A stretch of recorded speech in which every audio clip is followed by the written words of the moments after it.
Ya, ada yang merahnya. Nah, Oke. Alhamdulillah.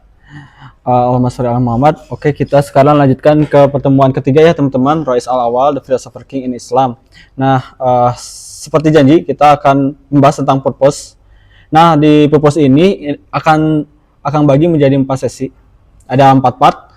Nah, pertama itu kita bagi partnya itu dari yang paling populer dan nanti lama-lama akan mengkerucut yang akan sampai di personal branding ya. Pertama kita akan membahas dua gitu ya, tujuan hidup atau purpose kebanyakan orang saat ini yang paling populer, yaitu adalah hedonisme dan eksistensialisme. Jadi agar kita mengerti nih apa sih yang benar gitu ya. Apa sih mengapa hedonisme ini tidak kita ambil atau eksistensialisme ini tidak kita ambil gitu. Maksudnya sebelum kita menolaknya, kita harus membedah dulu, harus kita mengerti dulu apa itu hedonisme dan eksistensialisme. Pertama, seperti kemarin ya, kita tuh ada 4 jenis kepemimpinan gitu ya. Ada yang pemimpin visioner, filosofer, pemimpin levoa, dan pemimpin karismatik, dan kemudian yang terakhir adalah pemimpin philosopher king, Rois al-Awwal. Nah, ini juga kalau di pemimpin philosopher king memiliki 4 kurva di atas ya, kurva sebelumnya. Jadi ada kecerdasan moral, sidik, ada growth mindset, dan purpose. Nah, sekarang kita ada membahas tentang purpose. Nah, pertama kita akan membahas tentang hedonisme dulu, teman-teman. Pertama gitu ya, kita mulai dulu dengan pertanyaan seperti biasa. Pernahkah teman-teman bertanya gitu ya? Pasti pernah gitu ya. Apa tujuan hidup ini sebenarnya? Nah, seperti biasa, coba Mangga Hadi dijawab. Nanti satu-satu teman-teman, apa tujuan hidup sebenarnya? Nah, tujuan hidup yang sebenarnya untuk beribadah kepada Allah, satu ya. 2, ingin memperbanyak amal soleh semasa hidup sebelum menjelang sakaratul maut. Oke, siap. Nah, terus Hanif bangga.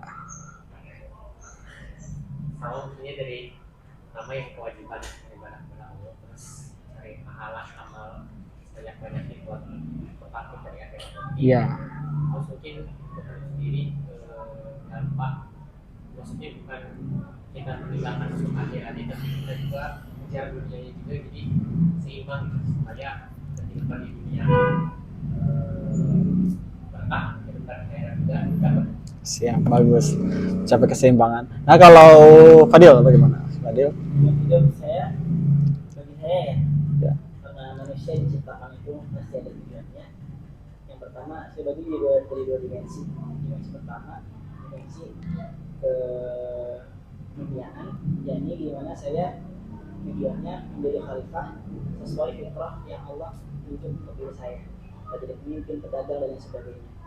Yang kedua, tujuannya yakni mendapat ridho dari Allah Subhanahu wa Ta'ala untuk hidup di akhirat, agar keselamatan ridho itu bisa membawa saya menuju pangkuan seorang mukmin, yakni surga Allah Subhanahu wa Ta'ala. Oke, masya Allah ya, bagus-bagus ya teman-teman jawabannya gitu ya.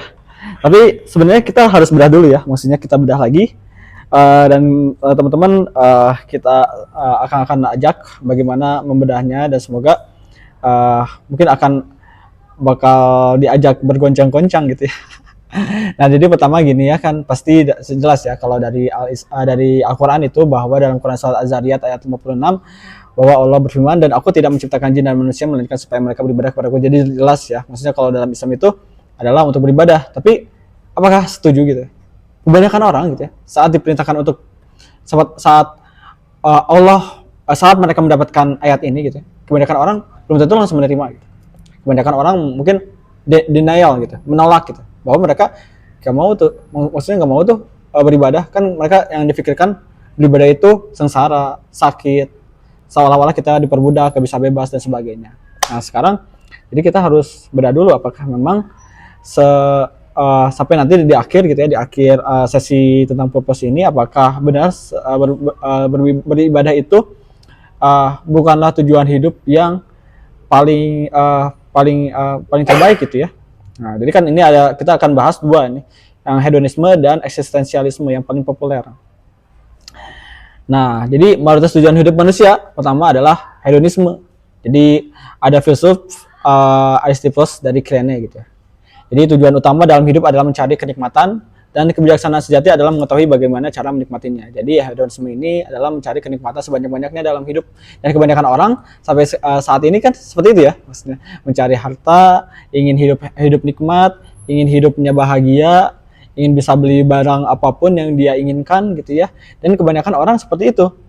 Nah, jadi apakah tujuan hidup seperti itu salah? Nah, aneh kan kalau ternyata itu tujuan hidupnya salah, tapi banyak orang yang menjalaninya. Aneh kan? Ya, kalau itu salah, kenapa kita sendiri ingin sekali menjadi sukses dan kaya? Enggak.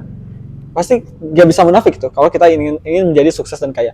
Kenapa yang kita bicarakan seringkali cara mencapai hal itu gitu? Kenapa kita membicarakan hal itu terus gitu ya? Dalam hidup itu. Setiap kita bertemu, kamu lagi kerja apa? Kamu kerjaannya apa? Kamu pemasukannya berapa? Kamu gajinya berapa? Kan pasti ditanyain itu. Nah, lalu terus membicarakan bagaimana sih dapat uang lagi gitu, dan sebagainya gitu ya. Lalu yang ketiga, kenapa kita tertarik dengan orang-orang yang sudah mencapai hal tersebut? Jadi kita sering membicarakan orang-orang yang sudah sukses gitu ya, seperti ya orang-orang terkaya di dunia ini gitu. Maksudnya siapa yang paling terkaya pasti menjadi berita paling favorit lah. Hal-hal yang terkait dengan orang-orang terkaya itu. Jadi apakah salah gitu ya? Jadi bingung juga ya, kenapa sih ini salah tapi banyak orang yang membicarakan hal tersebut gitu ya. Nah, seperti contohnya ini ya, seperti yang kemarin sempat viral, ini ada dua tokoh yang satu tokoh barat bahkan mendunia, semua channelnya film-film, semua channelnya dia, orang-orang tuh tertarik karena dia sangat hedon gitu ya, sangat hedon terhadap sesuatu dan semua orang menyukainya gitu. Nah, ini maksudnya contohnya gitu, contoh nyata bahwa orang-orang itu ingin seperti tokoh ini gitu. Dan yang kedua juga yang ingin mengalahkannya gitu, sama gitu, yang ingin mengalahkannya dari Indonesia. Dan semua orang tertuju kepada mereka berdua gitu di Indonesia akhir-akhir ini. Jadi apakah salah gitu ya? Nah, jadi kalau dalam teori kebutuhan manusia oleh Abraham Maslow gitu ya, bahwa memang manusia itu pada dasarnya memiliki 5 kebutuhan.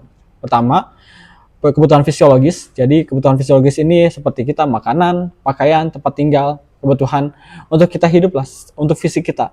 Makanan, pakaian, tempat tinggal. Kalau sudah balik ya untuk berkembang biak gitu ya. Nah, terus kalau rasa aman itu kebutuhan rasa aman. Jadi keamanan fisik dan emosionalnya. Jadi terjaga gitu.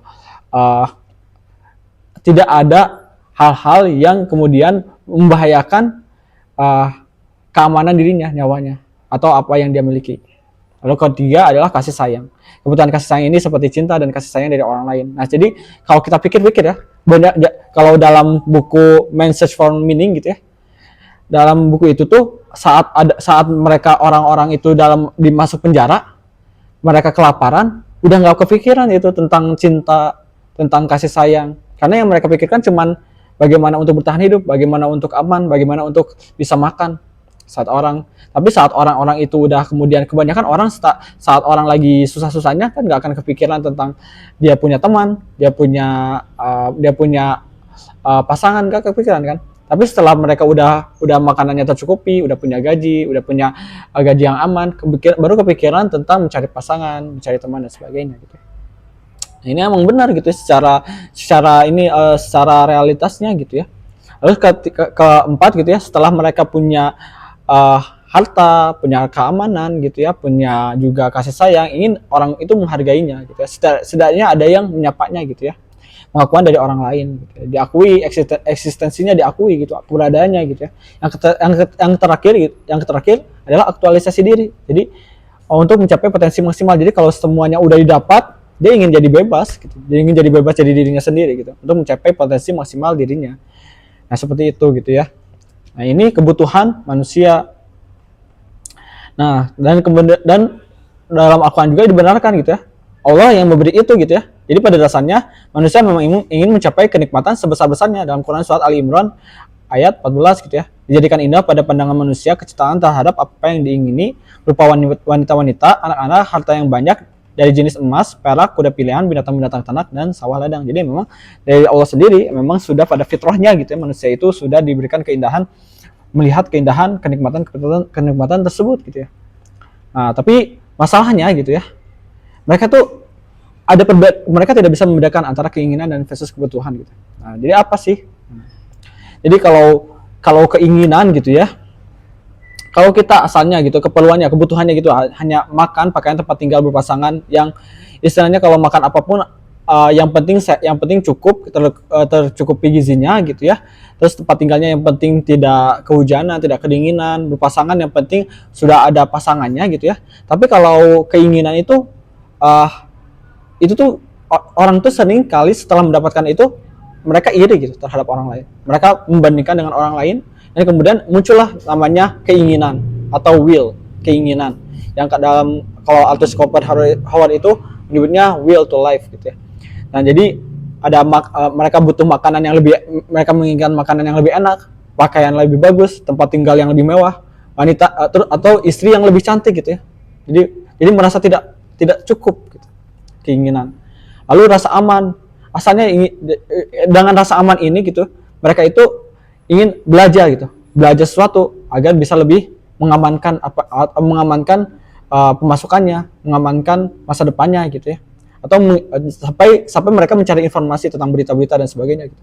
Atau mengikuti sesuatu gitu ya, mengikuti seorang yang mungkin membantu mereka mengamankan diri mereka gitu. Sampai berharap, sampai memuja. Nah, ini disinilah kebutuhan akan Tuhan gitu. Memuja sesuatu dan sebagainya. Dan keinginan mereka adalah sampai mereka benar-benar hidup damai gitu. Sampai mereka seolah-olah tahu gitu ya tentang masa depan dan sebagainya gitu. Lalu keperluannya dan kalau kasih sayang gitu ya, cinta dari orang dewasa gitu, maksudnya cinta asalnya istilahnya kebutuhannya hanya perlu cinta gitu dari orang-orang dewasa gitu. Tapi kemudian muncul keinginan bahwa ingin dicintai oleh semua orang gitu. Ini contohnya seperti di media sosial sekarang gitu. Ingin orang-orang mencintainya, ingin ada yang follow, ingin ada yang nge-like setiap postingannya. Dan sekarang ingin mencapai terus gitu ya, followersnya udah banyak, tapi ingin terus lagi, atau like-nya udah banyak, tapi merasa masih kurang, atau harga diri gitu ya, dianggap orang-orang menghargai semua yang kita lakukan, sampai kita benar-benar populer. Gitu. Lalu aktualisasi diri gitu, asalnya hanya memilih hal-hal yang disukai aja, tapi ingin semuanya berjalan sesuai dengan yang kita suka, bisa mengontrol apapun gitu.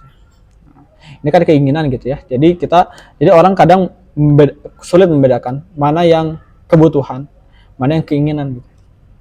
Pertama. Nah ini ada aliran filsafat pesimisme. Jadi pesimisme itu adalah aliran filsafat yang melihat sesuatu itu secara negatif. Semuanya itu dianggap sebuah kesengsaraan. Nah, jadi kalau ini pertama itu dari yang tokoh utamanya gitu ya, dari Aldous Howard gitu. Jadi katanya manusia tidak pernah bahagia, tetapi menghabiskan seluruh hidupnya berusaha mencapai sesuatu yang ia pikir akan membuat bahagia. Jadi orang-orang itu berpikir gitu, orang-orang hedonisme berpikir bahwa hidup itu untuk mencapai kenikmatan sebesar-besarnya gitu. Tapi menurut pesimisme mereka pun nggak akan mungkin gitu mencapai kebahagiaan yang sejati itu, karena saat mereka sudah mencapai suatu kebahagiaan, mereka tuh akan menderita lagi. Mereka akan menderita lagi untuk mencapai kebahagiaan yang lebih. Nah, jadi ini filsafat pesimisme adalah antitesis gitu ya dari filsafat hedonisme ini. Nah, jadi ia jarang mencapai tujuannya, dan ketika ia melakukannya ia hanya akan kecewa. Sebagian besar ia akan karam pada akhirnya dan tiba di pelabuhan dengan tiang dan tali temali yang hilang. Dan kemudian tidak masalah apakah ia bahagia atau menderita, karena hidupnya tidak pernah lebih dari sekedar momen saat ini yang selalu menghilang, dan sekarang semuanya sudah berakhir. Jadi ya itu. Jadi antitesis daripada hedonisme ini bahwa kenikmatan itu pada akhirnya nggak akan ada ujungnya, dan penderitaan itu tidak akan ada ujungnya gitu. Seperti itu. Dan betul saja gitu ya, dalam Islam dalam hadis riwayat Bukhari nomor 6438, Rasulullah bersabda, seandainya manusia diberi satu lembah penuh dengan emas, ia tentu ingin lagi yang kedua gitu. Jika ia diberi yang kedua, ia ingin lagi yang ketiga gitu. Tidak ada yang bisa menghalangi isi perutnya selain tanah, selain kematian gitu, selain dikasih tanah gitu. Jadi pasti manusia itu akan selalu lapar atas segala hal. Nah, itu ya. Dan ini sudah dibuktikan oleh Steve Jobs, orang terkaya yang pernah menjadi orang terkaya. Dia akan sudah mendapatkan segalanya gitu ya. Terus dia ternyata menulis surat ini. Menurut saya, saat ini hidupku adalah inti dari kesuksesan itu sendiri. Tapi saya tidak bahagia dengan apa yang saya miliki. Akhirnya aset itu hanya angka atau sesuatu yang saya kumpulkan. Saat ini, ketika saya tergeletak di tempat tidur, sakit, saya mengenang hidupku. Saya tahu semua ketenaran dan asetku tak ada artinya saat menghadapi kematian. Anda bisa bayar orang untuk menyetir mobil, memenuhi kebutuhan Anda, membayar manajer, memimpin perusahaan Anda, mengumpulkan banyak harta dan ketenaran, tapi Anda tidak bisa membayar orang memikul rasa sakit Anda. Ada banyak materi saat hilang bisa diganti, tapi tidak dengan kehidupan. Jadi ini Steve Jobs mengatakan bahwa semua itu jadi tidak ada artinya. Gitu. Saat udah menjelang kematian itu jadi tidak ada artinya lagi gitu ya. Itu, nah, jadi sebenarnya kalau kita berpikir gitu ya bahwa apakah benar mengejar harta itu akanlah selaras gitu ya dengan naiknya juga dengan kebahagiaan ini money dan happiness. Jadi ternyata penelitian gitu ya menunjukkan bahwa memiliki lebih banyak materi tidak selalu meningkatkan kebahagiaan. Jadi studi oleh Esterlin 1974 menunjukkan bahwa meskipun pendapatan individu meningkat, tingkat kebahagiaan tidak selalu meningkat seiring dengan itu. Sebuah fenomena dikenal sebagai paradoks Esterlin. Jadi akan ada titik di mana kebahagiaan itu stagnan dan kita tidak tahu bagaimana agar kebahagiaan itu meningkat lagi. Uang tuh. Jadi banyak sekali ya teman-teman, banyak sekali orang tokoh gitu ya, tokoh atau orang-orang Hollywood saat mereka udah mencapai kekayaan, apa yang terjadi kepada mereka? Mereka merasa ada sesuatu yang mereka bingung kenapa kebahagiaannya nggak meningkat lagi. Mereka akhirnya banyak sekali yang terjerumus sama narkoba. Atau kemarin yang terjadi adalah kasus P. Diddy ya. P. Diddy yang dia itu seolah-olah segala kenikmatan udah ada dia nikmatin gitu. Tapi benar-benar dia tuh udah aja nggak ada batasnya. Karena dia benar-benar haus bagaimana agar kebahagiaan itu bisa dia lewatin gitu, stagnan ini. Titik stagnan ini bisa dia lewatin agar bisa mendapatkan kebahagiaan lebih. Jadi ada batasan gitu, maksudnya di dunia ini kebahagiaan itu ada batasnya juga gitu. Nah, keterbatasan gitu. Jadi kesalahan terbesar adalah mereka lupa gitu ya, alasan mereka mengejar sesuatu tersebut yang pada awalnya gitu ya. Jadi mereka lupa gitu ya, mengejar itu tuh untuk apa? Awalnya gitu, hanya memenuhi keperluan, asal bisa hidup biasa aja gitu. Asal bisa hidup gitu. Namun kemudian menjadi memenuhi keinginan yang didasarkan pada nafsu. Jadi akalnya tidak dipakai. Gitu. Mereka hanya mengikuti nafsunya saja. Ini hedonisme gitu ya. Dan hedonisme itu ternyata untuk mendapatkan kebahagiaan itu di mana gitu ujungnya gitu. Kita bingung gitu. Nah, waktu terus berlalu dan ini ada dalam hadis riwayat Bukhari nomor 5942 juga gitu ya. Rasulullah bersabda gitu ya. Jadi waktu terus berlalu dan manusia terus mengejar harta, cinta, pengakuan dan kebebasan dengan parameter yang senantiasa naik dan tak tahu ujungnya gitu. Jadi memang tidak tahu ujungnya gitu kalau kita ternyata hanya mengikuti nafsu saja gitu. Jadi Rasulullah bersabda, anak Adam semakin tua dan dua perkara semakin besar juga bersamanya, cinta harta dan panjang umur. Jadi orang tuh ingin benar-benar terus membesar gitu, cinta harta dan panjang umur. Karena untuk upaya melewati titik kebahagiaan yang stagnan itu gitu. Nah, jadi kita harus sadari gitu ya bahwa kita memiliki batasan gitu, fisiologis gitu ya. Tubuh memiliki rasa lelah untuk menikmati semua yang dimiliki. Jadi istilahnya kalau orang gitu udah punya segalanya, mobilnya banyak, tapi tetap fisiknya satu gitu. Yang dia bisa pakai mobilnya satu. Bahkan orang terkaya tuh masalahnya itu bingung hari ini mau pakai mobil apa yang mana. Bahkan mungkin tidak semuanya terpakai gitu, terbengkalai aja. Rasa amannya gitu ya. Jadi sebanyak apapun gitu ya, kita khawatir, sebanyak apapun kita menghilangkan kekhawatiran kita, pasti akan tetap ada. Kita tuh tidak akan tahu seperti apa masa depan itu gitu. Kapan kita meninggal, kan kita nggak akan tahu kapan waktunya kita meninggal. Lalu kasih sayang gitu ya. Jadi kita juga akan pada akhirnya memiliki rasa lelah dan bosan gitu. Sama orang-orang yang mencintai kita atau yang menyayangi kita gitu ya. Jadi akan ada titik, bahkan orang-orang itu pun nantinya akan ada titik mereka tuh meninggalkan kita gitu. Jadi itu batasannya. Dan itu sangat menyakitkan gitu ya. Nggak bisa selamanya orang tuh bersama gitu ya. Karena akan ada titik berpisah gitu ya.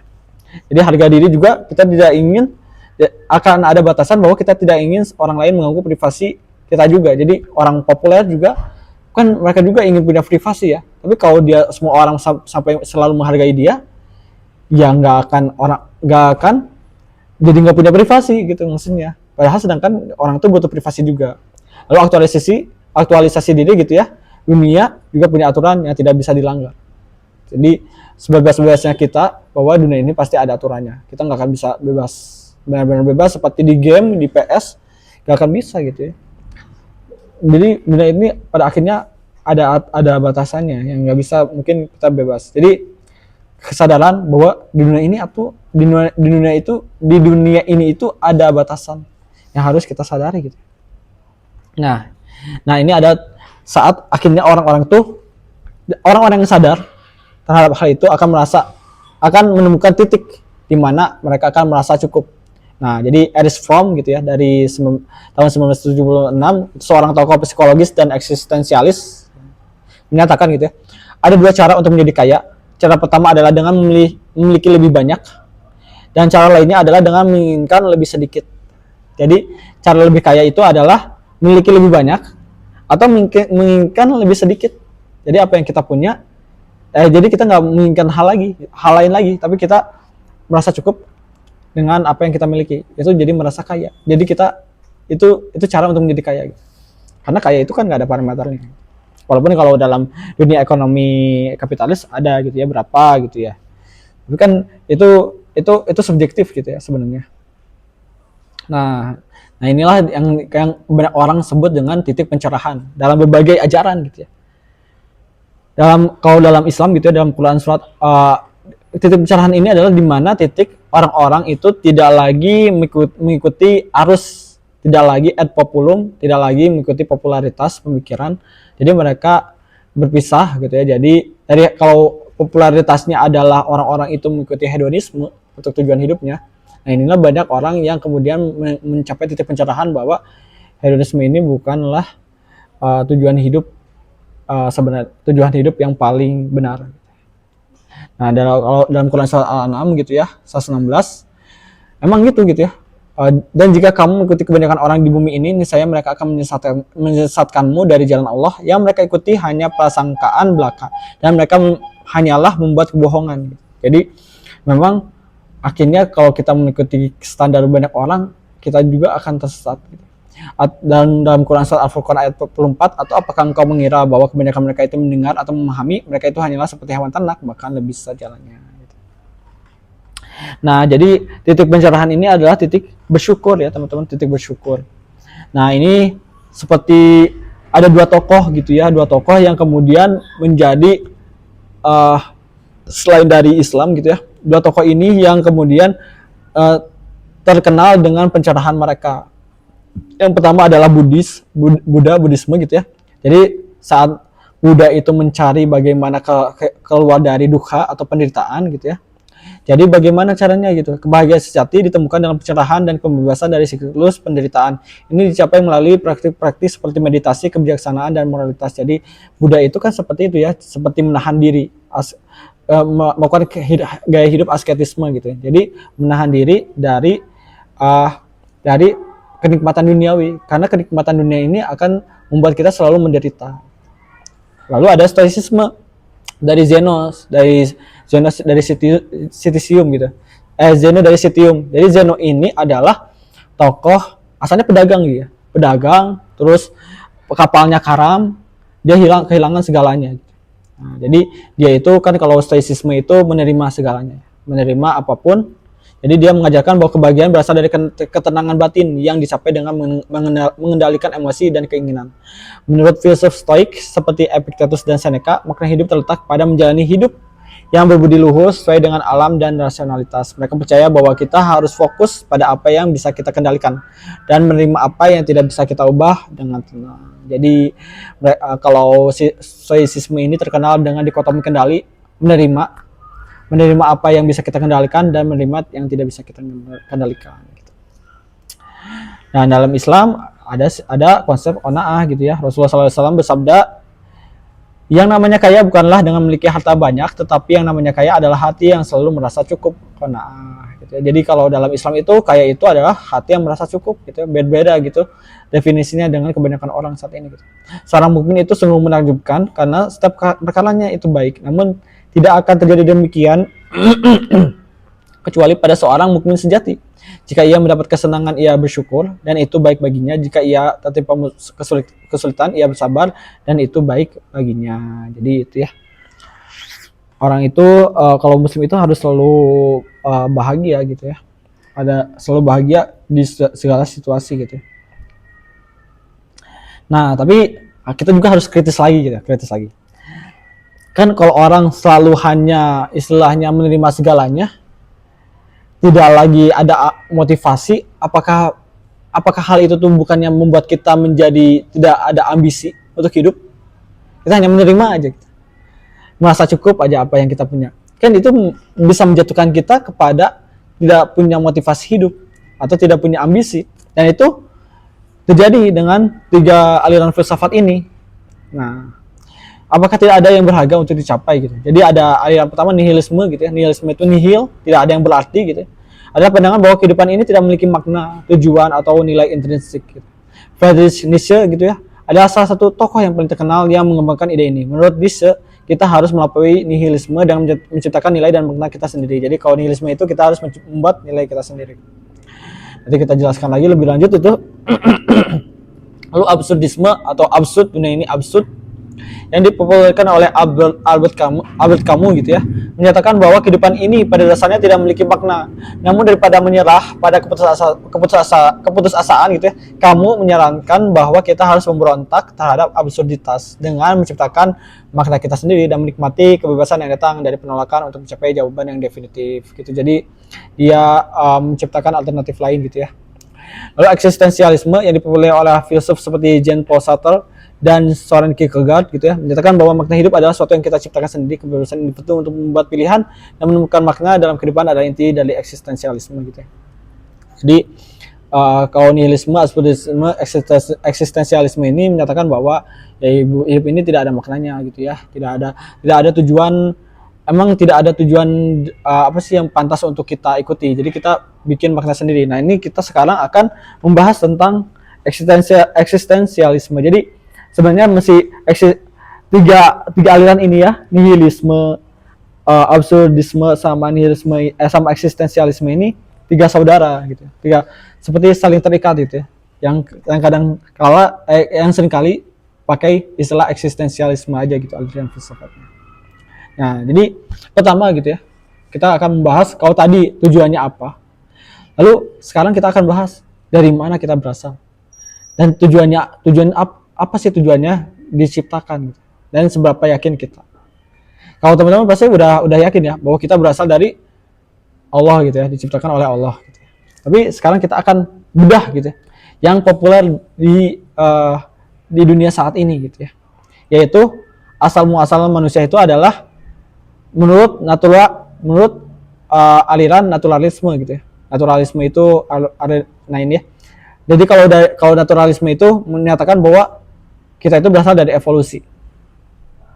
Jadi aliran naturalisme ini adalah aliran filsafat yang memandang bahwa realitas seluruhnya terdiri dari alam dan fenomena yang dapat dijelaskan melalui hukum-hukum alam tanpa melibatkan entitas supernatural dan supranatural. Jadi dalam filsafat ini adalah hanya hukum alam yang benar, tapi hukum yang tidak terlihat supernatural dan supranatural gitu, seperti Tuhan maksudnya atau roh dan yang lainnya itu gak bisa diambil gitu. Jadi kita nggak bisa percaya bahwa kita diciptakan oleh Tuhan.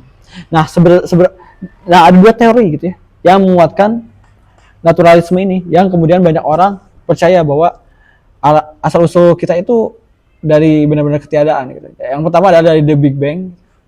Pertama, bagaimana bumi ini ada dari sesuatu yang benar-benar tidak ada gitu. Suatu titik vakum atau singularitas. Lalu kedua adalah saat bagaimana kehidupan kita itu berasal adalah evolusi gitu. Dari satu sel atau dari subprimordial atau subpurba. Nah, kita akan menonton videonya. Pertama The Big Bang. Sebentar aja. Gak lebih dari 3 menit.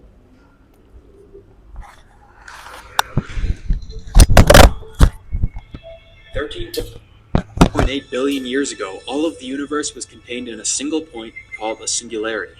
The point had infinite temperature and density, and was smaller than the size of a proton, Space, time, and the laws of physics as we know them didn't exist in this singularity.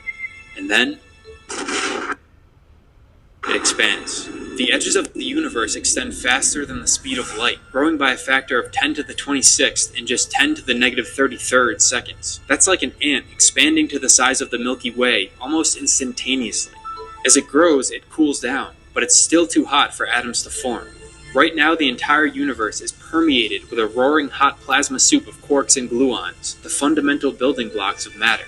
As time passes, temperature drops. At 3 minutes, it's 2 trillion Kelvin. This is cool enough for quarks and gluons to combine to form protons and neutrons, and eventually the first atoms. The universe is like a nuclear reactor at this point. First, it forms atomic nuclei of hydrogen. Those nuclei then combine to form helium and lithium. But these nuclei are ionized. It's too hot for them to capture electrons. All of the electrons in the universe are flying around freely, smashing into photons, which scatters light and makes the universe opaque. Nearly 50,000 years after the Big Bang, there's a key shift in the universe. Matter is now more prevalent than radiation. This means that clumps of dense matter can start to form. The seeds of stars begin to take root. A few 100,000 years later, the universe is finally cool enough for atomic nuclei to start capturing electrons. This means that electrons are no longer colliding with and scattering photons. The universe becomes transparent. Even today, we can detect light from this era. It's referred to as the cosmic microwave background. It's the earliest light we'll ever be able to see. Over the next 400 million years, the very first stars and galaxies begin to form. But you can't see them yet. This is because all of the hydrogen in the universe is absorbing the light emitted by these stars and galaxies. But stars continue to form, and eventually their high-energy photons begin stripping electrons from the atoms. The now ionized hydrogen stops absorbing light, and the universe emerges from the Dark Ages. Over the next several billion years, stars and galaxies continue to form, along with supernovae, pulsars, black holes, and other astronomical objects. Heavier elements like carbon, nitrogen, oxygen, and iron are forged in the bellies of stars. These elements go on to form other, denser celestial bodies, like the one we live on. Jadi di sini diceritakan ya bagaimana bahwa bumi ini bisa ada tanpa sesuatu yang menciptakan, dari sesuatu yang kosong, dari satu titik yang meledak gitu. Ini kayaknya naturalisme sekarang gitu. Lanjut. Yang kedua,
jadi naturalisir. Jadi sebenarnya keduanya itu benar-benar kuat gitu ya bukti-buktinya gitu ya. Karena berdasarkan bukti ilmiah. Jadi kalau dari yang bukti ini didasarkan dari penelitian batuan atau unsur-unsur yang merekam kejadian di masa lalu gitu. Dan kalau kalau evolusi juga itu memang ada fosil-fosilnya gitu ya, fosil-fosil yang merekam hal tersebut. Yang mereka terbuka gitu bahwa kalau ada penelitian yang menyanggah gitu. Tapi sampai sekarang belum gitu ke sana. Nah, tapi sebenarnya gitu ya. Tapi kita bahas dulu lah. Jadi dari hasil gitu ya.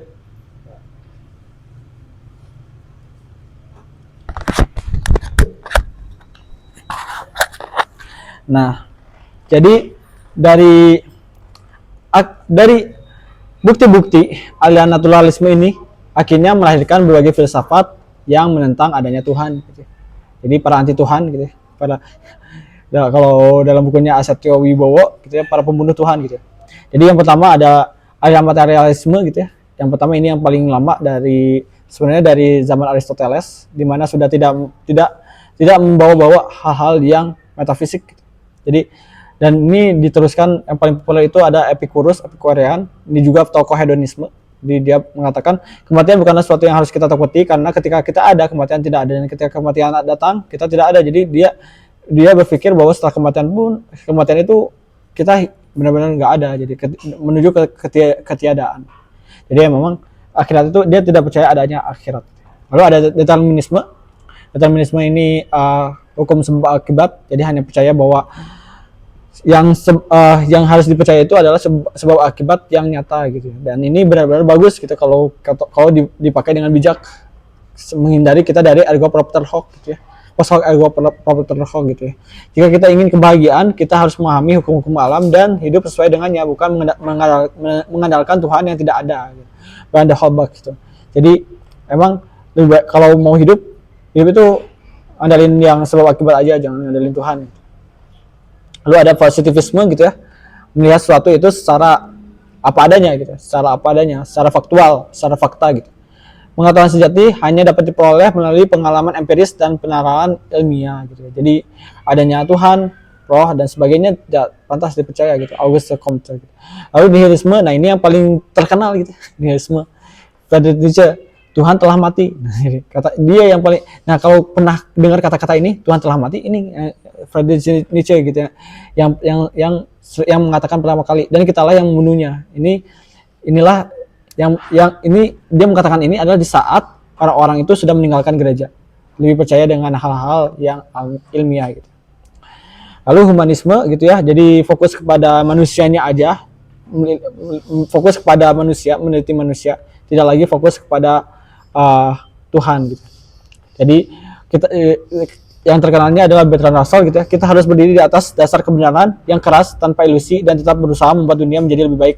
Jadi dia sebenarnya humanisme ini adalah aliran filsafat yang istilahnya banyak melakukan kegiatan sosial gitu karena fokus kepada manusia gitu. Jadi makanya dia di akhir membuat dunia menjadi lebih baik. Tapi tidak bergantung pada Tuhan gitu.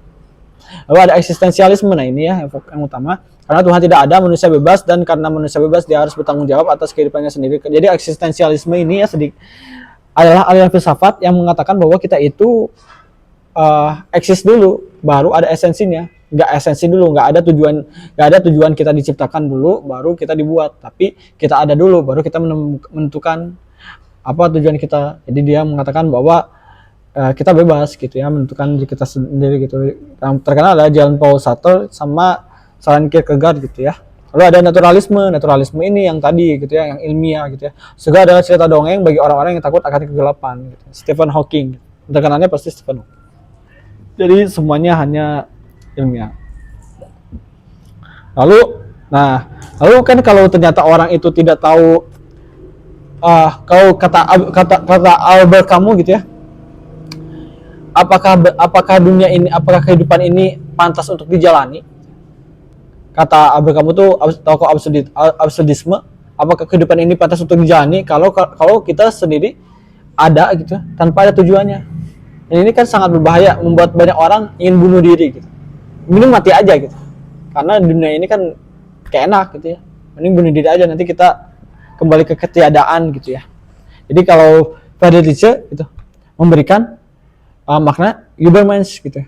Memperkenalkan konsep Übermensch, manusia unggul sebagai solusi terhadap nihilisme, yaitu pandangan bahwa hidup tidak memiliki makna objektif. Menurutnya, nihilisme muncul karena runtuhnya nilai-nilai tradisional, terutama akibat kematian Tuhan, kehilangan kepercayaan pada otoritas moral absolut. Karena jadi mereka tidak percaya lagi sama gereja, tidak lagi percaya dengan tujuan hidup yang dibuat oleh gereja. Jadi mereka runtuhlah segalanya gitu ya, runtuh tujuan hidupnya dan tidak punya makna lagi gitu ya. Nah, Übermensch, dia memberikan tujuan hidup sebagai Übermensch gitu ya. Übermensch adalah hidup yang mampu menciptakan makna dan nilai-nilainya sendiri tanpa bergantung pada sistem moral eksternal. Ia tidak terjebak dalam keputusan nihilisme, melainkan menjadi pencipta makna baru melalui keberanian kehendak untuk berkuasa, will to power, dan kebebasan berpikir. Jadi makna hidupnya adalah untuk eksis menjadi dirinya sendiri tanpa terikat oleh doktrin apapun, agama apapun, budaya apapun, tradisi apapun. Gitu ya. Lalu dengan menolak moralitas lama dan membangun nilai berdasarkan keberanian dan kreativitas, Übermensch mengubah nihilisme menjadi kekuatan untuk pertumbuhan dan penciptaan diri. Ia adalah simbol manusia yang berani menghadapi kekosongan makna dan menjalankan hidup sebagai karya seni yang penuh makna dan tujuan. Jadi tujuan hidup, tujuan hidup adalah menurut Übermensch ya menemukan makna sendiri, menjadi eksis gitu ya, tidak terikat oleh doktrin siapapun gitu ya.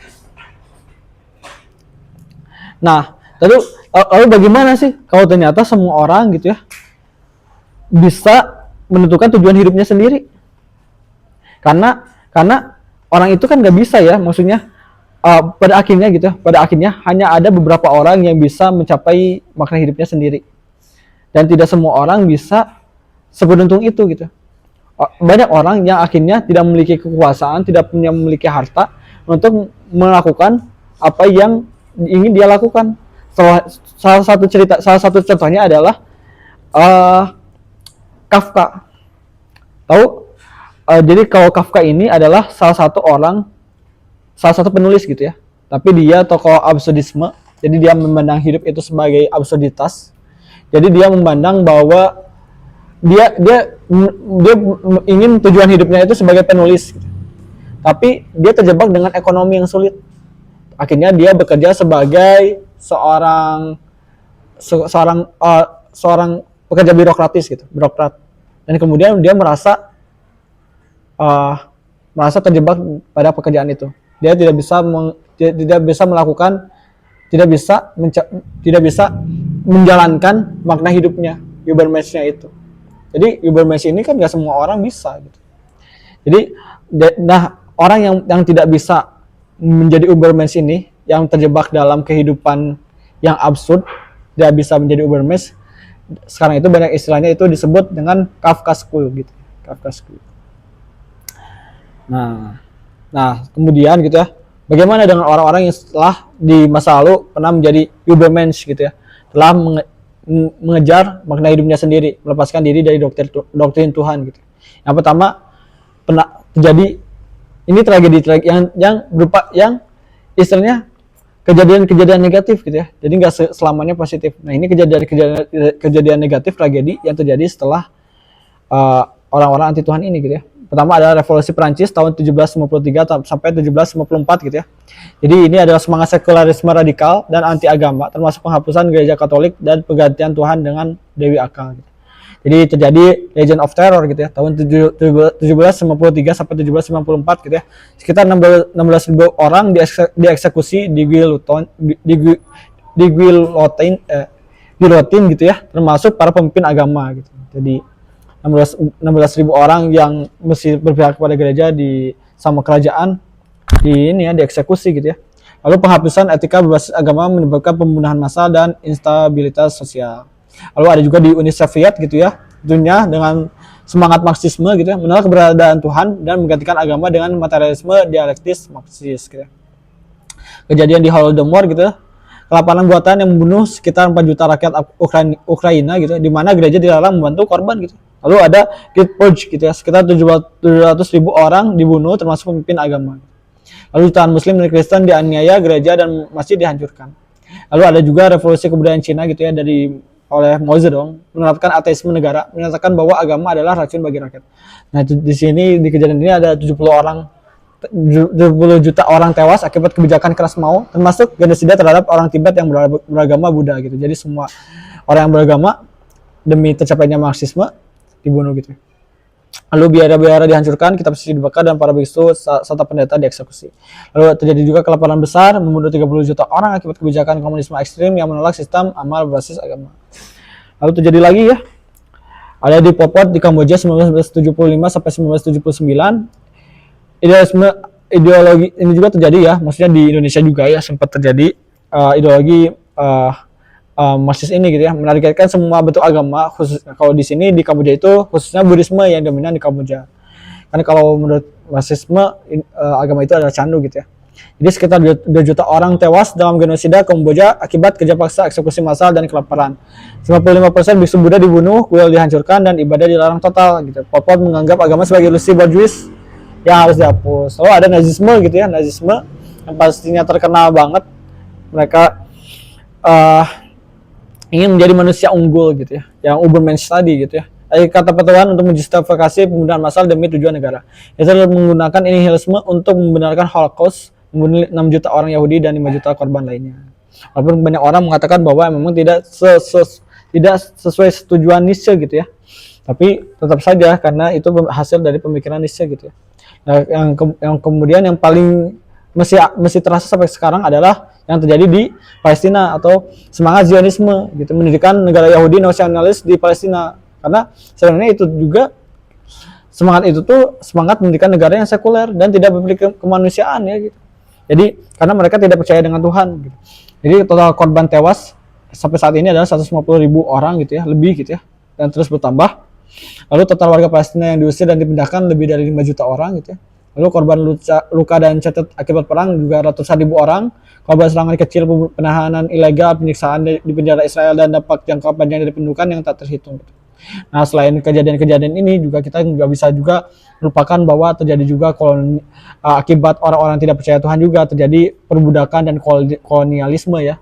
Lalu juga ada juga eksploitasi yang tidak ingat kepada peran mereka sebagai hamba Tuhan dan sebagainya gitu ya, dan bahkan kemerosotan moral yang terjadi di dunia sekarang gitu ya, seperti LGBT contohnya atau hal-hal tabu lainnya gitu ya, sekarang banyak terjadi gitu ya.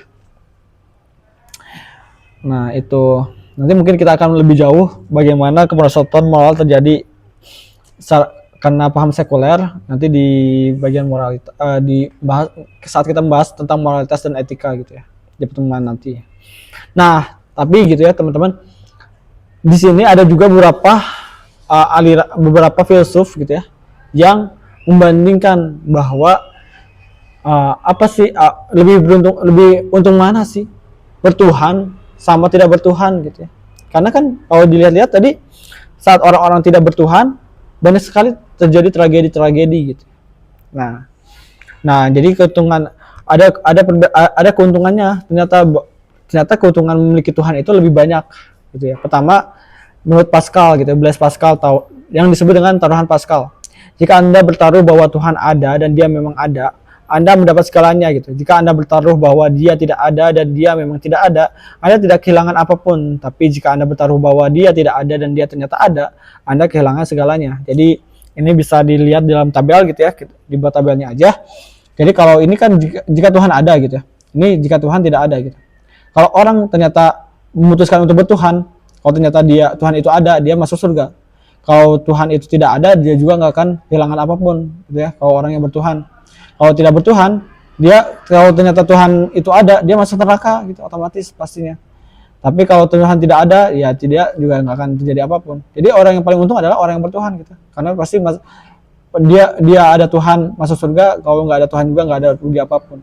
Tapi kalau tidak bertuhan masuk neraka gitu. Kan cuman yang takutnya adalah kalau ibadahnya sia-sia ya, padahal ya enggak, ya lebih untung bertuhan loh. Lalu ada moralitas Kantian, Immanuel Kant gitu. Jadi kan ini apa sih terkenal dengan aliran filsafat moralnya, Kantianisme.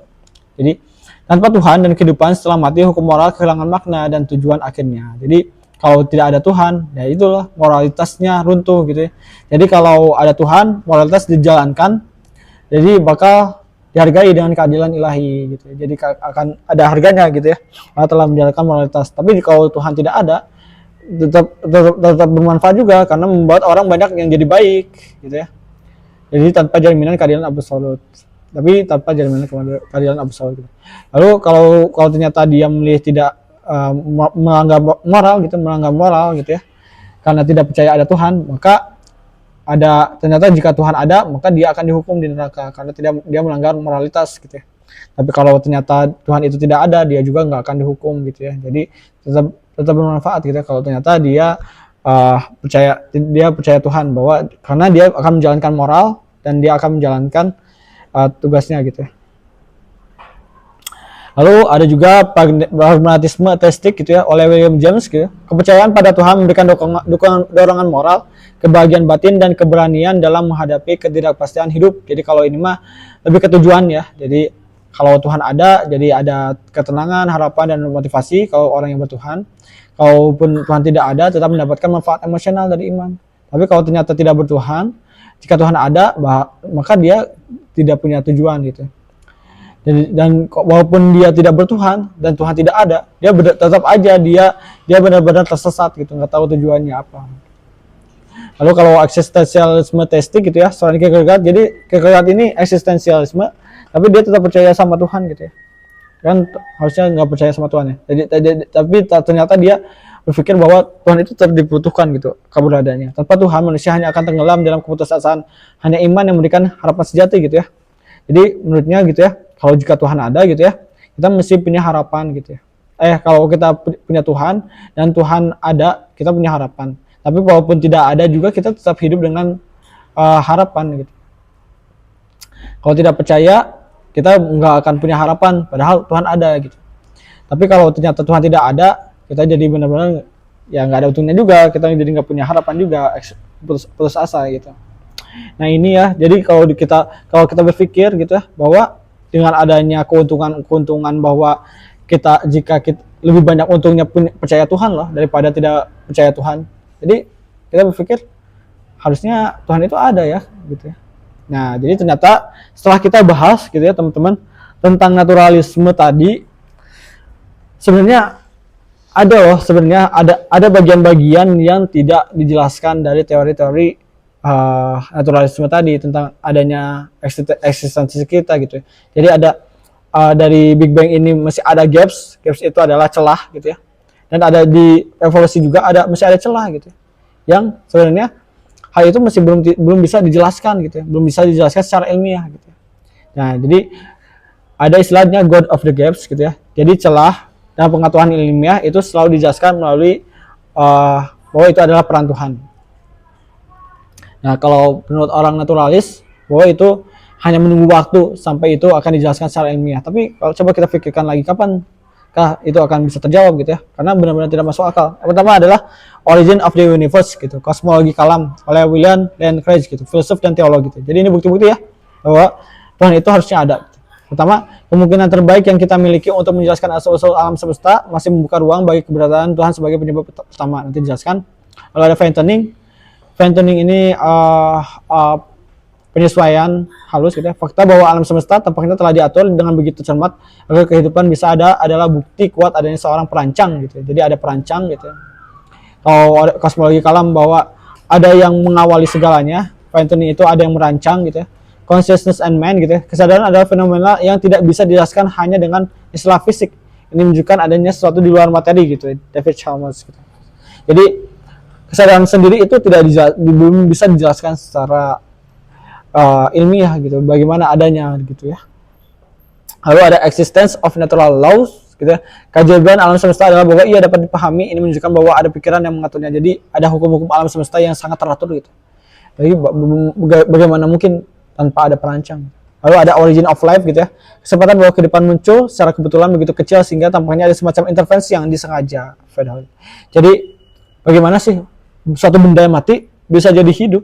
Maksudnya kan kalau emang evolusi itu berasal dari kehidupan pertama yang berupa sel, bagaimana itu sel itu hidup? Gitu. Ini jadi pertanyaan. Nah ini kosmologi kalam. Jadi argumennya adalah segala sesuatu itu mulai ada penyebabnya gitu ya. Pertama, alam semesta ini pasti ada awal mulanya gitu ya. Jadi alam semesta ini tentunya ada yang menyebabkannya gitu. Ada awal mulanya, yaitu Tuhan. Kalau bantahannya itu ada bahwa nggak usah ada penyebab. Awalnya itu bisa aja dari vakum, dari sesuatu yang tidak ada. Gitu. Padahal bantahannya bahwa mustahil ada sesuatu yang vakum tiba-tiba meledak. Gitu. Bahwa sesuatu itu harusnya udah ada mengandung energi atau kalau vakum dari sesuatu yang tidak ada tiba-tiba meledak, kenapa tidak terjadi Big Bang seenaknya aja gitu di berbagai tempat? Kenapa di sini gitu, yang suatu yang kosong ini, kenapa tiba-tiba nggak tiba-tiba ada yang meledak? Kan enggak. Jadi mustahil ada sesuatu yang tiba-tiba meledak tiba-tiba gitu. Lalu asal alam semesta berawal gitu ya, bahwa ini alam semesta itu terdiri dari siklus siklik katanya. Jadi saat alam semesta ini meregang, nanti dia akan kembali lagi mengecil sampai ke tahap vakum lagi, terus setelah itu meledak lagi. Jadi terus aja mengalami siklus seperti itu.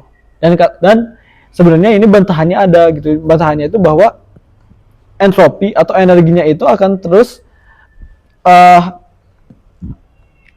tidak teratur atau tidak bisa mempertahankannya. Jadi akan terus berkurang gitu energinya gitu. Karena tidak ada energi yang kekal gitu istilahnya gitu. Nah, jadi dan ada juga argumen yang mengatakan bahwa jika yang penyebab pertama itu adalah Tuhan, lalu siapa yang pertama kali menciptakan Tuhan?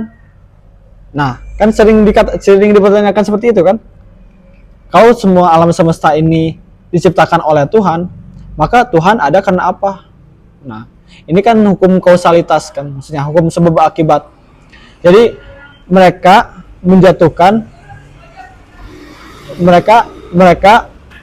menerapkan gitu ya hukum kausalitas kepada Tuhan sebab akibat. Padahal hukum sebab akibat ini adalah sesuatu yang diciptakan oleh Tuhan. Jadi kalau Tuhan ini adalah causa prima, penyebab pertama. Penyebab pertama ini tidak terikat oleh hukum sebab akibat. Dia ada karena dia memang tidak terikat sebab akibat, dia ada memang ada gitu. Tapi kalau yang lain harus ada karena harus ada sesuatu yang ada gitu. Jadi beda pengkategoriannya gitu. Jadi kalau Tuhan ternyata masih terkena hukum sebab akibat, maka dia tidak bisa pantas menyandang nama Tuhan karena dia masih mengikuti hukum buatannya sendiri. Gitu ya. Jadi karena emang Tuhan itu causa prima itu tidak terikat oleh hukum sebab akibat, dia ada karena memang dia memang dia ada tanpa penyebab gitu ya.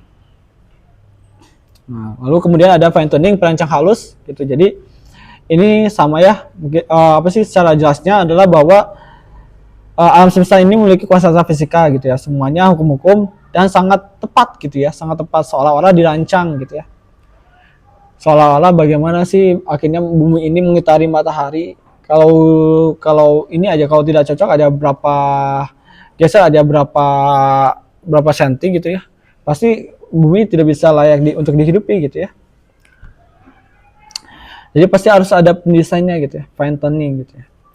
Nah, bantahannya adalah katanya ini bisa dijelaskan dengan multiverse. Jadi multiverse ini bahwa kita ini hanya satu dari beberapa peluang gitu, multiverse. Lalu keberuntungan bahwa bisa jadi alam semesta ini memang secara alami tanpa mendesain gitu. Jadi secara kebetulan aja bahwa sedangkan bantahannya adalah multiverse itu sampai sekarang juga belum terbukti, bahwa mungkin aja multiverse itu belum tentu ada gitu ya. Lalu keberuntungan juga tidak logis gitu. Bagaimana mungkin secara seberuntung itu kita gitu ya. Akhirnya semuanya secara kebetulan kita semuanya teratur seperti ini. Lalu ada conscious and mind gitu, kesadaran dan pikiran gitu ya. Bahwa pikiran itu tidak bisa dijelaskan gitu ya. Karena adanya kesadaran itu tidak bisa dijelaskan secara fisik. Jadi ya ini berhubungan dengan roh ini gitu ya. Kalau argumennya adalah bahwa ya ini bisa dijelaskan secara saraf otak dan sebagainya. Tapi ini juga masih banyak bantahannya bahwa masih ada bagian-bagian yang belum bisa dijelaskan gitu ya, hard problem of consciousness gitu ya. Jadi kita juga belum bisa melihat kesadaran itu seperti apa bentuknya gitu. Kita belum bisa melihat ya kesadaran itu seperti apa bentuknya.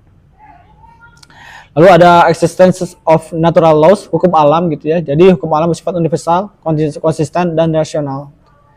Jadi hukum alam ini rasional gitu ya. Seolah-olah semuanya teratur seperti inilah, seperti rantai makanan. Kan rantai makanan setiap hewan, setiap makhluk ada tujuannya gitu. Seolah-olah semuanya saling terikat gitu. Bagaimana bisa gitu ya? Rumput ini tugasnya untuk dimakan herbivora gitu. Burung lah. Burung ini dimakan kucing. Kucing ada untuk karnivora ini ada untuk menjaga populasi herbivora agar nanti vegetasi ini tidak habis, nanti menjadi gurun pasir. Kemudian nanti hewan-hewan ini gitu ya yang mati akan diuraikan gitu. Dan kemudian nanti jadi pupuk untuk dimakan tumbuhan lagi. Kan ini siklus yang sangat indah gitu ya. Yang bagaimana mungkin secara alami ini terbentuk tanpa ada yang merancang gitu. Tanpa ada yang menentukan hukumnya gitu ya. Jadi kalau bantahannya adalah yang mereka merasa bahwa itu hal yang tidak perlu ada perancangnya. Tapi padahal sebenarnya sampai saat ini juga belum ada gitu ya makhluk hidup yang tidak bermanfaat untuk makhluk hidup lain gitu. Jadi seolah aneh gitu. Contohnya aja kayak bagaimana kalau Ustaz Felix Yao menjelaskan adalah bagaimana mungkin kita memilih saat kita berevolusi. Kalau kita benar berevolusi, kita memilih untuk berkembang biak secara istilahnya tuh seksual. Padahal awalnya kita tuh hidup aseksual gitu, membelah diri, dan itu lebih efektif ya aseksual. Tapi kita akhirnya berevolusi menjadi makhluk hidup yang seksual, yang membutuhkan jantan sama betina istilahnya, jantan dan betina. Tapi bagaimana mungkin makhluk hidup ini memilih, karena kan tujuannya seksual itu biar gennya itu lebih bervariasi sehingga menciptakan banyak individu yang lebih bisa bertahan. Kan tujuannya itu ya. Tapi kalau evolusi ini butuh berjuta-juta tahun, seberapa lama gitu ya dari aseksual ke seksual ini? Bagaimana kalau percobaan pertama ini gagal? Orangnya kan makhluk hidup ini langsung mati gitu. Jadi nggak bisa diteruskan gitu. Bahwa mereka akhirnya menuju seksual itu, dari aseksual ke seksual itu sungguh hal yang di luar nalar. Bahkan bagaimana mungkin sperma itu bisa tahu jalan ke sel telur? Apakah mereka dilatih gitu? Kan aneh sekali gitu ya, nggak masuk akal. Bagaimana sperma ini yang berada di tubuh makhluk lain tahu bahwa mereka harus menuju sel telur yang ada di tubuh makhluk lainnya. Kan itu sangat aneh. Nah, terakhir adalah origin of life, awal kehidupan. Yang tadi asalnya bumi yang tidak ada apa-apa, kosong. Terus kemudian ada satu sel yang kemudian mengawali segalanya. Kan asalnya dari superba. Bayangin aja superba yang istilahnya itu terdiri dari air gitu ya, amonia, hidrogen dan sebagainya, kemudian kena petir berubah jadi bentuk seperti ini, RNA. Bagaimana mungkin gitu ya dengan petir unsur-unsur tersebut tuh berubah menjadi RNA yang sangat rapi seperti ini. Jadi kehidupan berawal dari non kehidupan gitu. Nah, ada eksperimen namanya Miller array gitu ya. Ini katanya bisa gitu ya, tapi ternyata eksperimennya itu tidak menghasilkan molekul sederhana gitu ya. Hanya menghasilkan molekul sederhana, bukan kehidupan. Jadi hanya protein lah, istilahnya protein yang tidak terstruktur seperti ini gitu. Tidak bisa menampung kehidupan. Nah, itulah kemudian kita berusaha gitu ya. Kita menyadari dari bukti-bukti tersebut adalah mustahil, ada berapa gaps yang sampai saat ini masih dipertanyakan gitu, masih dipertanyakan. Kalau ternyata memang naturalisme bisa menjelaskan semuanya, kapankah ini bisa terjawab seluruhnya gitu? Nah, bisa dijawab seluruhnya kapan gitu ya? Nah, kita harusnya bisa dalam mencari kebenaran melalui langkah seperti Nabi Ibrahim menemukan kebenaran. Jadi dia dalam Quran surat Al-An'am 74 sampai 79 kan Nabi Ibrahim itu pertama melepaskan doktrin dulu ya, maksudnya melepaskan doktrin dulu dari segalanya gitu ya. Growth mindset dulu. Setelah itu dia kemudian mengamati gitu ya dan merenungkan alam gitu ya. Dia kemudian melakukan materialisme, melakukan pengamatan gitu. Setelah pengamatan dia melihat matahari, bulan, bintang tidak ada yang memiliki sifat ketuhanan, semuanya hilang. Kemudian dia mengenali sifat Tuhan. Sifat Tuhan, bahwa Tuhan itu tidak bisa menghilang. Jadi dia sadar bahwa Tuhan itu selama ini ada bersamanya. Kemudian dia berdoa dan meminta petunjuk. Nah, gitu ya. Jadi kalau kita mau mencari kebenaran itu, makanya seperti Nabi Ibrahim, akhirnya berdoa dan mencari petunjuk, akhirnya Allah jawab. Tapi kalau kita sudah ada ya petunjuknya adalah berupa kitab-kitab. Jadi kalau ada tiga metode menemukan kebenaran. Jadi dalam Quran surat An-Nahl ayat 78 gitu ya, Allah berfirman, dia menjadikan bagi kamu pendengaran, penglihatan, dan hati nurani agar kamu bersyukur. Jadi pada dasarnya seluruh manusia ini memiliki tiga modal untuk mereka bisa menemukan kebenaran, yaitu pendengaran, penglihatan, dan hati. Tapi kebanyakan orang ini sekarang lebih bersifat materialisme, hanya mengandalkan pendengaran dan penglihatan. Nah, sedangkan kata Feyerabend gitu ya, berpendapat bahwa sains bisa menjadi tirani baru ketika memasakkan metodenya sebagai satu-satunya jalan kebenaran dan mengabaikan pengetahuan lain yang tidak ilmiah. Jadi Feyerabend mengatakan bahwa jika kita hanya percaya bahwa pengetahuan hanya bisa melalui materialisme gitu ya, maka ini bisa menjadi tirani baru, bisa menjadi doktrin baru. Bahwa sebenarnya kan ada cara kita untuk menemukan kebenaran lainnya atau kebenaran lainnya. Adalah salah satunya adalah dari hati gitu. Jadi kalau dari pendengaran ini kita bisa menemukan pertama dari hati ya. Hati itu kan akal ya. Jadi kita pertama dari berpikir sendiri, pemikiran rasional gitu ya. Nanti kalau dari orang lain dengan pendengaran kita akan berdialektika. Tapi pendengaran juga kalau materialismenya sendiri kita akan bisa mendapatkan pengalaman empiris gitu dengan kalau penglihatan warna gitu. Nah, yang jarang ini adalah yang hati ini, yang maksudnya hati dan penglihatan ini, yaitu pengalaman spiritual gitu. Jadi kalau hati ini dengan jiwanya, kalau penglihatan ini dengan mata batinnya. Jadi kalau pengalaman spiritual kan masih banyak kejadian orang-orang mengalami pengalaman spiritual seperti contohnya seperti mimpi gitu ya, mimpi yang menggambarkan akan kejadian masa depan, atau kemudian hubungan batin gitu ya, hubungan batin orang tua dan anaknya kan masih belum bisa dijelaskan, atau orang yang kembar masih belum dijelaskan pengalaman batin, atau kejadian orang gitu ya, walaupun seringkali dijelaskan secara psikologis. Jadi memang sangat itu, tapi pengalaman spiritual itu banyak sekali terjadi kepada orang gitu ya. Jadi tiga metode menemukan kebenaran yang seperti Nabi Ibrahim itu gitu ya. Nah, terakhir. Nah, kalau kita bandingkan gitu ya, sebenarnya kalau ternyata kita akhirnya mencari gitu ya, kan akhirnya kita percaya gitu bahwa Tuhan itu ada gitu. Dengan mengatakan banyak sekali God of the gaps gitu ya, yang kemudian belum terjawab gitu ya, bahwa harusnya Tuhan itu ada, dan kalau kita percaya Tuhan itu lebih banyak untungnya. Nah, harusnya kita membandingkan banyak agama, tapi kita langsung aja ke Islam gitu, karena sangat sensitif ya kalau kita ternyata membandingkan agama lain. Nah, kita langsung aja ke Islam. Bagaimana Islam itu kemudian bisa memberikan kita kepuasan tentang bahwa Tuhan itu ada, bahwa Islam itu agama yang benar gitu. Pertama, dari petunjuk Al-Qur'an gitu ya. Dalam Quran surat Al-Baqarah 23 ini ayat yang paling istilahnya paling bisa dipegang kuat, bahwa Al-Quran itu benar. Kalau Al-Quran benar, berarti Islam benar. Kalau Islam benar, berarti Tuhan ada gitu ya.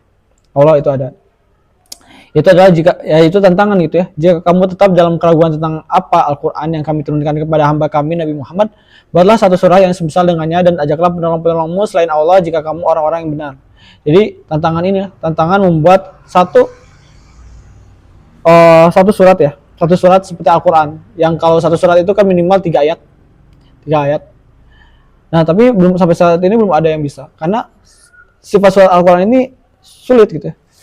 Pertama, dia harus memiliki keindahan bahasa dan gaya sastra.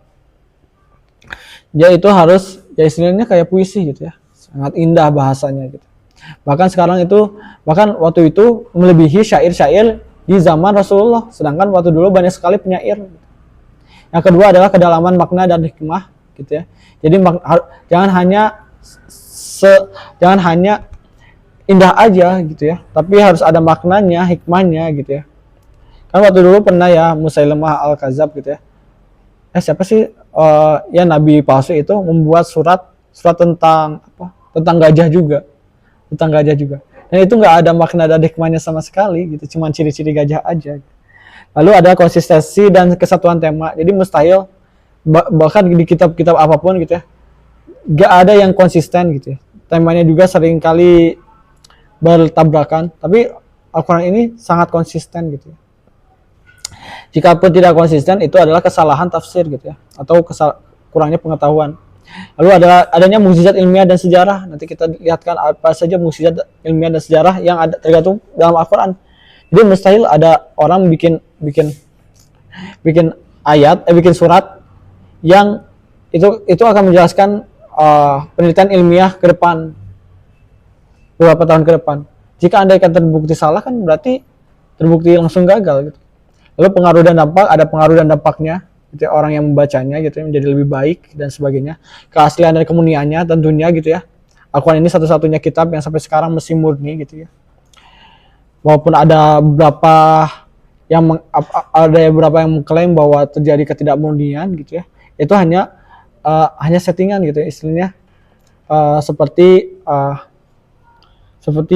suatu apa ya istilahnya, ada yang menemukan gitu ya, ada yang menemukan kertas perkamen gitu, perkamen Al-Quran di Turki kalau nggak salah, di Turki ya, apa ya, manuskrip yang dimana itu tuh katanya ada hasil ditumpuk dari tulisan yang ada di bawahnya, yang sebelumnya itu dihapus, yang sebelumnya itu berbeda jauh. Padahal sebenarnya kalau setelah dibedah gitu ya, itu tuh cuma satu halaman gitu, yang kemudian ternyata itu tuh hanya tulisan murid gitu, istilahnya kayak orang yang lagi belajar aja, terus dari itu dibetulin lagi gitu. Itu ya, jadi masih murni gitu ya Al-Quran itu. Lalu struktur dan komposisinya benar-benar berbeda gitu ya dengan kitab-kitab lainnya. Pesan dan misinya juga jelas gitu. Jadi ini sifat-sifat surat Al-Quran yang sampai sekarang belum bisa ada yang membuat sama serupa. Jadi tidak adanya orang satupun yang bisa membuktikan mereka bisa menciptakan surat seperti Al-Quran, berarti Al-Quran benar gitu ya. Al-Quran benar, berarti Islam benar. Kalau Islam benar, berarti Tuhannya Islam benar, yaitu Allah gitu. Berarti Allah itu ada gitu. Ini membantah gitu ya. Membantah eksistensialisme yang sedari tadi kita bahas gitu ya. Jadi bahwa kita itu hidup ada tujuannya, bukan eksistensi aja. Bukan eksistensi dulu baru esensi, tapi kita ada esensi dulu baru eksistensi.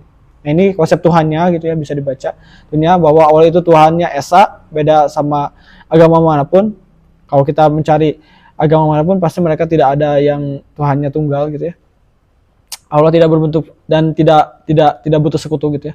Allah tidak berbentuk fisik dan tidak menyerupai makhluk. Jadi agama jadi hanya Islam gitu ya, maksudnya yang benar-benar menjaga bahwa Tuhan itu tidak pantas digambarkan sebagai memiliki fisik atau tidak seperti makhluk apapun gitu. Tuhan sebagai makhluk maha pencipta dan maha pengatur segala sesuatu, jadi tidak butuh bantuan apapun gitu ya, walaupun Allah punya malaikat, tapi malaikat itu hanya sebagai perpanjangan tangannya gitu ya. Dan Allah yang mengatur malaikat itu gitu. Tuhan tidak bergantung pada makhluk dan tidak memerlukan ibadah gitu ya. Jadi sebenarnya ibadah kita juga sebenarnya bukan dibutuhkan oleh Tuhan gitu ya. Berbeda sama agama-agama lain yang Tuhan itu harus dibadahi, harus dikasih sesajen gitu ya. Manusia Tuhan itu harus dikasih sesajen, harus diibadahi, kalau enggak nanti jadi lemah Tuhannya gitu. Gitu. Wahyu yang konsisten dan tidak bertentangan dengan akal gitu ya. Jadi ya gitu ya. Al-Quran maksudnya. Jadi yang tadi dijelaskan. Nah, jadi mukjizat Al-Quran itu ada apa aja sih? Sebenarnya lebih dari ini ya. Tapi yang paling populer adalah ini. Yang tadi pembahasan tentang Big Bang gitu ya. Menemukan bahwa alam semesta mengembang adalah salah satu evolusi intelektual besar abad ke-20. Sedangkan dalam Quran surat Al-Anbiya ayat 30 dijelaskan bahwa langit dan bumi ini asalnya satu.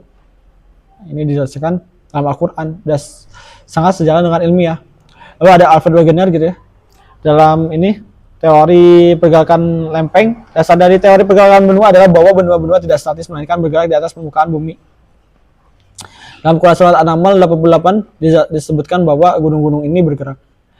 Jadi sesuai dengan penelitian ilmiah. Lalu ada Dr. Kate Almore gitu ya. Saya tidak memiliki keraguan dalam pikiran bahwa ini adalah inspirasi dari Tuhan. Jadi ini tentang perkembangan embrio. Bayangkan bagaimana Al-Quran telah menyebutkan bagaimana perkembangan embrio dalam Al-Quran gitu. Sedangkan itu baru bisa disebutkan, baru bisa diketahui berapa tahun kemudian gitu ya. Lalu ada juga bagaimana pembentukan piramida gitu ya. Jadi baru disebutkan, baru diketahui bahwa piramida ini terbentuk dari tanah liat yang campuran tanah liat gitu ya, yang dibakar. Sedangkan Al-Quran ini sudah menjelaskannya dalam Quran surat Al-Qasas ayat 38. Bayangin bagaimana Nabi Muhammad yang saat itu gitu ya belum pernah ke Mesir, dan piramida saat itu belum ditemukan, masih terkubur di antara pasir-pasir gitu. Jadi belum tahu ada piramida gitu, belum tahu ada bangunan tinggi gitu.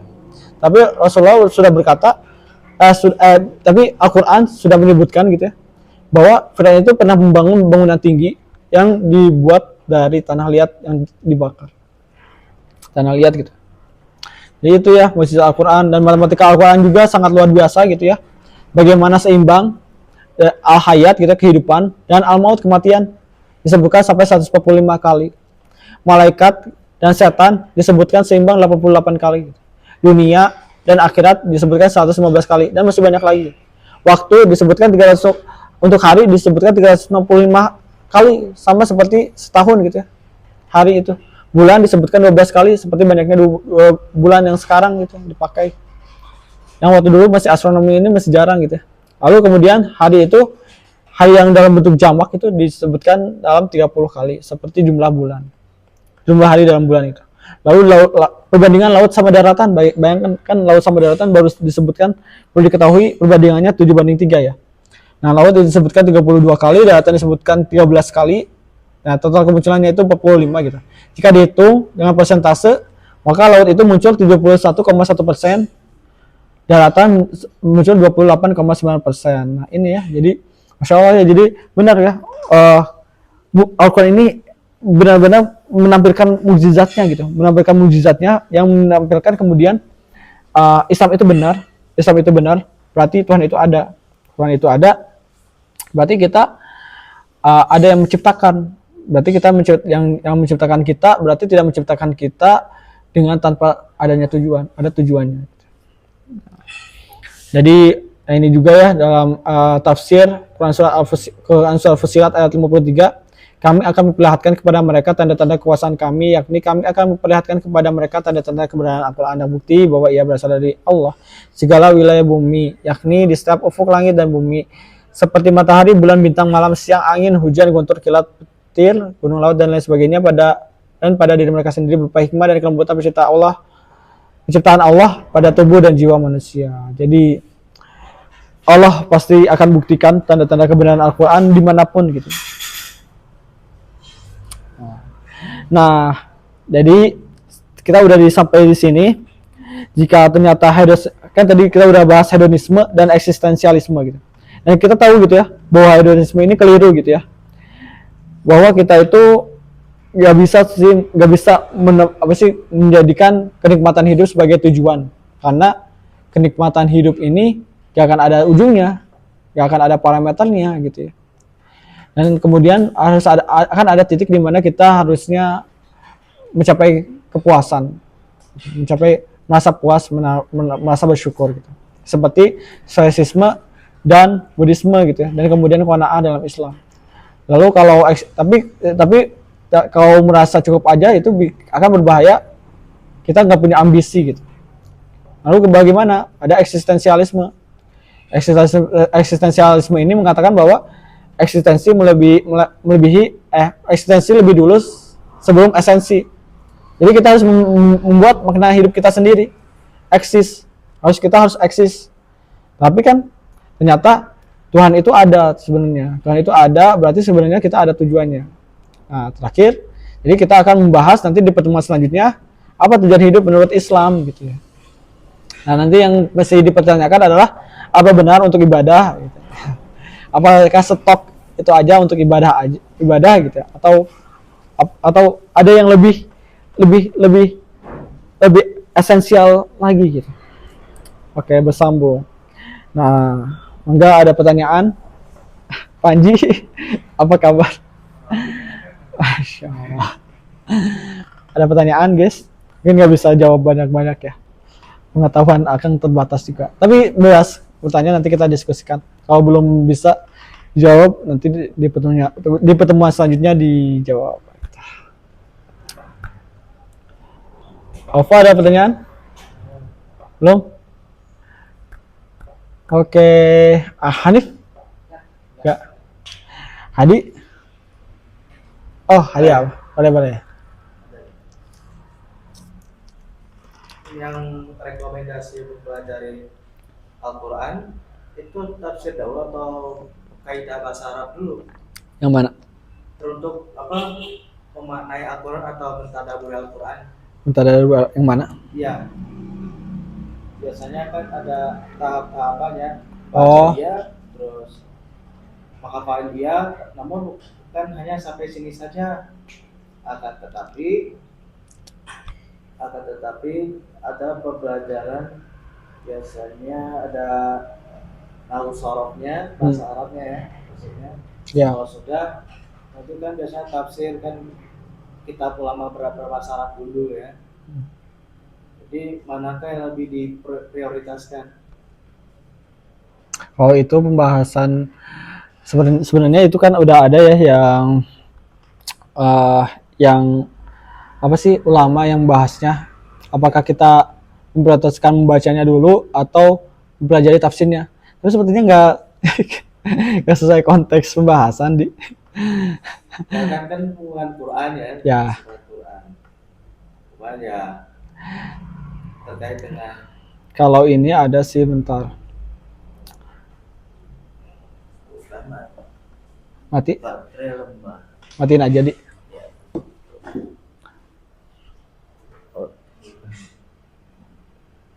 Oh, masih aja lanjut, nggak apa-apa. Iya, jadi kalau kata ulama mana ya? Bentar. Mana sih? Ya, bahas ini.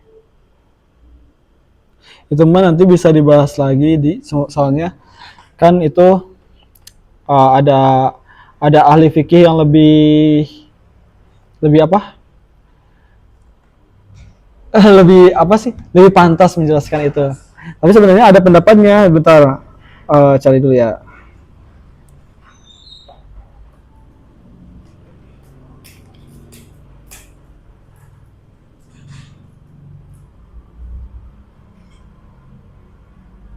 Mana sih?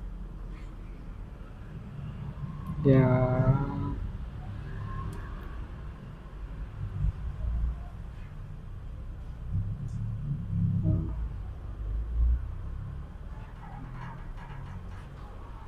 Nah, kalau menurut Imam An-Nawawi gitu ya, dalam kitabnya At-Tibyan fi Adab Hamad Al-Quran gitu ya.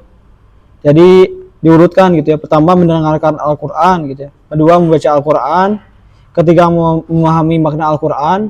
Jadi setelah membaca Al-Quran, kemudian memahami makna Al-Quran gitu. Nah, kalau memahami makna Al-Quran kan berarti kita boleh langsung baca kitab tafsirnya gitu ya. Atau kita datang ke kajian yang mengkaji. Lalu keempat, menghafal Al-Quran. Kelima, mengamalkan Al-Qurannya. Keenam, mengajarkan Al-Quran. Itu yang dipertanyakan di itu aja. Kalau aja bisa ngebantuin tentang kan kami belajar memaknai tafsir ya, tapi kan kalau secara akal kan takutnya keliru ya. Iya. Keliru. Sebenarnya kita kalau kita ya kita harus cari pendapat orang, pendapat ulama saat kita ya selama kan menafsirkan Al-Quran itu selama dia tidak menyeleweng dari apa sih dari istilahnya dari Al-Qurannya sendiri, dari Islamnya sendiri kan tidak masalah. Jadi sangat luas gitu, karena tafsir juga sangat luas gitu. Kalau kita membaca tafsir Ibnu Katsir kan tidak hanya tafsirnya hanya di tafsir Ibnu Katsir aja, mungkin aja kita bisa menemukan dari sudut pandang yang lain selama tidak melanggar Al-Qur'annya. Tapi itu pendapat Akang ya. Mangga aja kalau ternyata ada pendapat yang menyalahkan itu gitu ya. Berbeda pendapat kan tidak masalah. Mungkin ada lagi? Oke, kalau nggak ada mungkin kita cukupkan aja biar batinnya tidak mati. Oke, mari kita tutup akhirnya dengan istighfar 3 kali. Astagfirullahaladzim. Alhamdulillah bersama-sama. Alhamdulillahirabbil alamin. Doa kafaratul majlis. Subhanakallahumma wa bihamdika asyhadu an la ilaha illa anta astaghfiruka wa atubu ilaik. Akhirul kalam. Assalamualaikum warahmatullahi wabarakatuh.